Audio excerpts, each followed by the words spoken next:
Assalamualaikum warahmatullahi wabarakatuh. Kami dari mahasiswa Universitas Islam Majapahit Prodi Manajemen Fakultas Ekonomi dan Bisnis akan mempresentasikan hasil tugas akhir kami dengan judul Pengelolaan Perubahan Organisasi. Sebelum itu, perkenalkan nama saya Raselia Putri Wanana dan teman saya Putri Cantika Rahmana. Di sini saya akan membahas beberapa topik tentang mengelola perubahan organisasi. Topik pembahasan yang pertama yakni pengertian, dan selanjutnya yakni jenis perubahan. Yang ketiga yakni masalah dalam perubahan. Yang keempat yakni hal-hal yang menimbulkan penolakan perubahan. Selanjutnya yakni cara mengelola perubahan organisasi, pendekatan pengelola perubahan organisasi, serta beberapa teknik mengurangi penolakan perubahan, dan tidak lupa dengan studi kasus perubahan organisasi. Saya Putri Cantika Rahmana akan membahas tentang pengertian perubahan organisasi. Perubahan organisasi merupakan salah satu kunci dalam mencapai pengembangan organisasi. Organisasi terus berubah karena ia adalah sistem yang terbuka yang selalu berinteraksi dengan lingkungannya.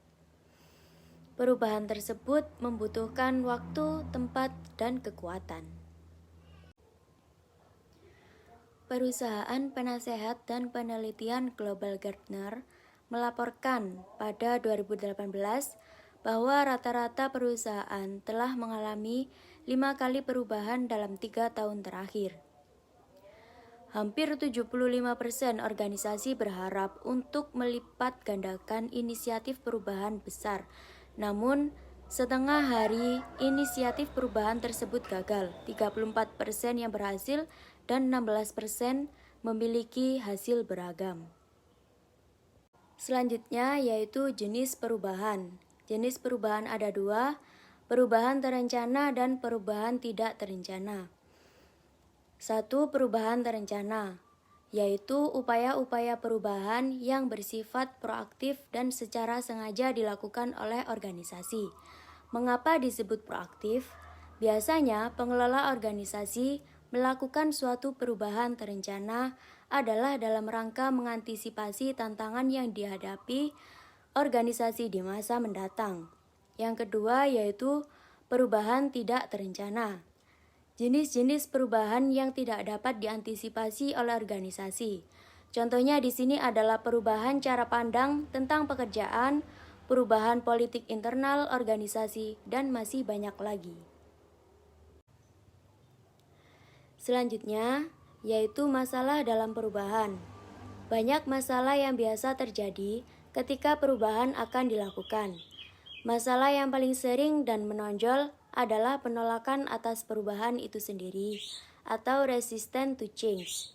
Yang pertama, yaitu penolakan bisa jelas terlihat dan segera, misal pengajuan protes, ancaman mogok kerja, dan demonstrasi. Yang kedua yaitu penolakan yang tersirat dan lambat laun, misal loyalitas pada suatu organisasi berkurang, motivasi kerja menurun, dan kesalahan kerja sering meningkat. Selanjutnya yaitu hal-hal yang menimbulkan penolakan perubahan. 1. Ketidakpercayaan kepada orang yang mengusulkan perubahan. Kepercayaan bahwa perubahan tidak diperlukan karena orang di dalam organisasi sudah sangat baik. Yang kedua yaitu perubahan biasanya berbiaya tinggi. Walaupun perubahan membawa keuntungan bagi perusahaan, tetapi biaya yang besar menjadikan perusahaan berpikir lebih dalam sebelum melakukan perubahan. Yang ketiga yaitu ketakutan atau kegagalan. Rencana perubahan membuat orang-orang yang berada di dalam organisasi ketakutan jika mereka tidak bisa menggunakan metode baru. Slide selanjutnya yakni cara mengelola perubahan organisasi. Adapun beberapa cara. Yang pertama yaitu memotivasi perubahan. Perubahan merupakan proses untuk menuju sesuatu yang baru. Oleh karena itu diperlukan komitmen yang tinggi dari anggota organisasi. Yang kedua yakni komunikasi. Penolakan terhadap perubahan dapat dikurangi dengan melakukan komunikasi yang lebih baik kepada karyawan. Dengan komunikasi yang lebih baik, karyawan akan melihat rencana perubahan sebagai suatu realita yang harus dilakukan. Yang ketiga, yakni partisipasi. Jika ada perubahan, sebaiknya melibatkan karyawan, dimulai dari persiapan hingga proses pengimplementasian sehingga nanti karyawan akan merasa berkepentingan untuk melakukan perubahan. Hal ini juga dapat mengurangi penolakan terhadap perubahan. Yang terakhir yaitu mengelola transmisi. Proses perubahan melewati masa transisi dari situasi saat ini menuju situasi yang diharapkan di masa yang akan datang.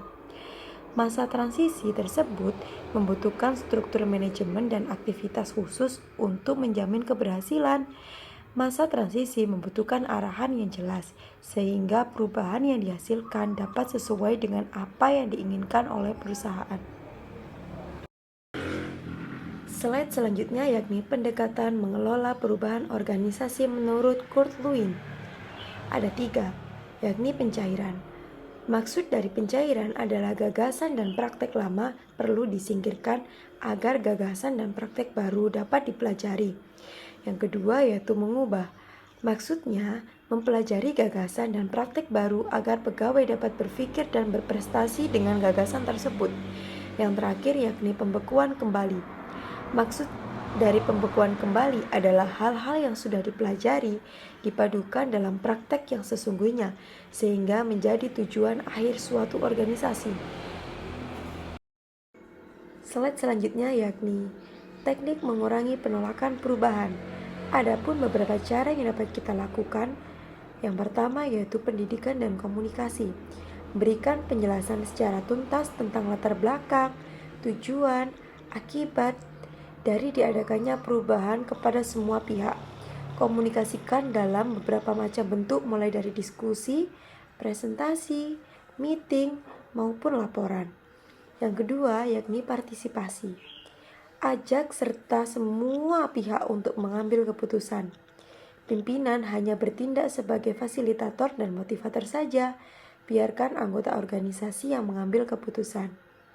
Yang ketiga yakni kemudahan dan dukungan. Jika pegawai takut atau cemas, lakukan konsultasi atau bahkan terapi. Berikan pelatihan-pelatihan, memang memakan waktu, namun akan mengurangi tingkat penolakan.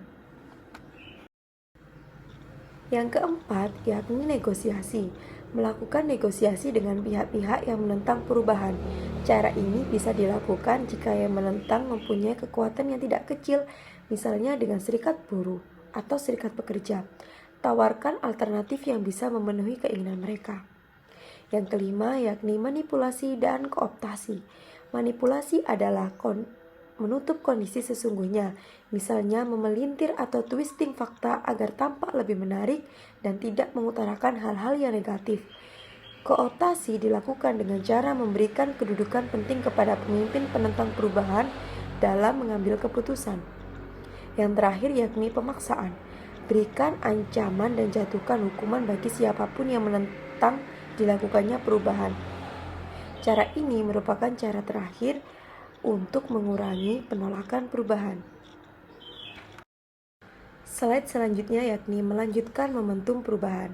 Setelah perubahan dilakukan oleh organisasi, perusahaan harus senantiasa meningkatkan semangat untuk berubah sehingga tidak kehilangan momentum untuk melakukan perubahan.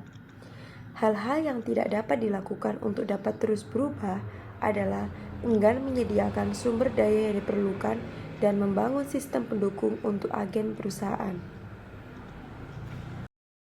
Di slide ini saya akan memberikan contoh atau studi kasus perubahan organisasi yang berada di tempat kerja saya. Perubahan organisasi yang terjadi pada PT Pangan Mekarjaya atau biasa disebut dengan Van Bakery. Perusahaan ini merupakan perusahaan yang bergerak di bidang pembuatan roti. Pada tahun 2021 terdapat perubahan teknologi di area packing yang semula saat memberikan expired menggunakan alat manual, sekarang sudah menggunakan mesin expired sendiri. Dengan adanya teknologi ini, perusahaan berencana untuk mengurangi karyawan. Awalnya memang banyak penolakan dari karyawan karena adanya perubahan ini. Namun perusahaan berusaha mengkomunikasikan hal ini kepada karyawan, sehingga seiring berjalannya waktu, karyawan merasa sangat terbantu oleh teknologi ini. Pekerja juga merasa pekerjaannya yang sekarang lebih efektif dan efisien. Untuk gambar teknologinya sudah saya terterakan pada slide ini.